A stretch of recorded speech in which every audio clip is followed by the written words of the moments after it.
What up and welcome to Rama Screen YouTube channel, and here's my review of Netflix new reality competition series, Squid Game, The Challenge. Let's rock this. Okay, I know that when the trailer for this reality show first came out, the majority of the reactions online were, "Whoa, that's dumb. Why can't they just give us Squid Game Season 2 instead of this?" I get it. Squid Game was a global phenomenon, a smashing hit for Netflix. So I understand that people would rather have a continuation of that show. But A, Squid Game Season 2 is happening. They are in the process of filming it. And B, I've already watched this Squid Game The Challenge, most of the episodes at least. And you know what? It's actually pretty bloody fun. So don't count this out just yet, because I think this is the new, most addictive reality competition show since probably Survivor. That's how surprisingly enjoyable it is. And oh my god, the elimination processes throughout these episodes will shock you. It's full of unbelievable surprises around every corner.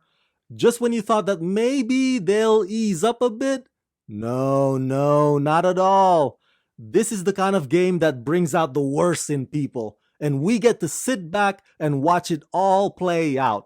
Alliances be damned. In Squid Game, the challenge, there are 456 real players entering the competition show in pursuit of a life-changing reward of 4.56 million American dollars as they compete through a series of games inspired by the original show, plus surprising new additions. Their strategies, alliances, and character will be put to the test while competitors are eliminated around them. Produced by Studio Lambert and The Garden and Netflix. So obviously I'm not allowed to tell you who won on every episode and who got eliminated and stuff. Hell, I'm not even allowed to tell you the major twists, the cliffhangers, and the specific details of the games.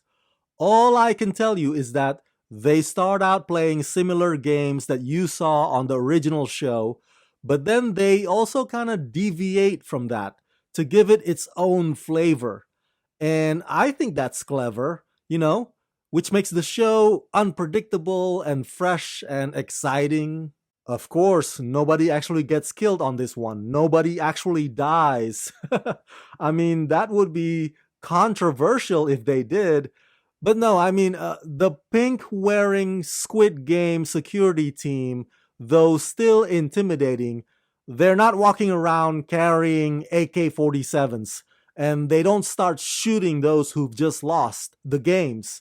But the losers do have to pretend to fall down like they're dying as the shot of the paintball gun hits them in the chest, indicating that they've just lost, which absolutely cracks me up because the precision in which those pellets locate those players are like sharpshooting sniper precision.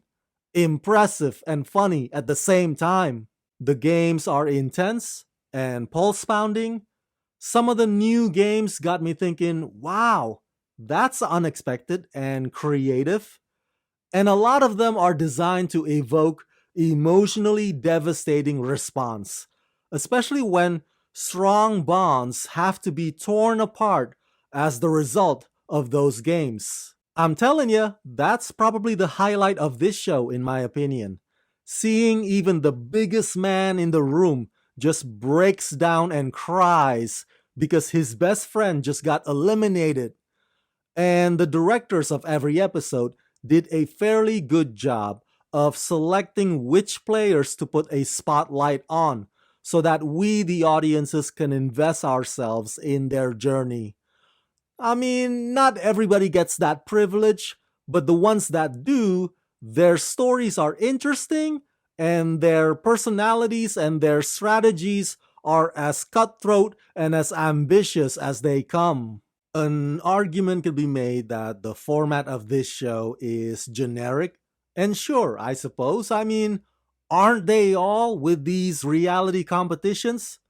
But I'm telling you, Some of the ways in which they rapidly reduced the numbers from 456 down to just a few, those methods encourage backstabbing and betrayal, brazenly, I might add. And it's clear as daylight that all these contestants have watched the original show and they know exactly what every man for himself truly means. The only thing that this competition is not able to capture or fails to capture is the original show's profound themes of societal class wars and the themes of late stage capitalism.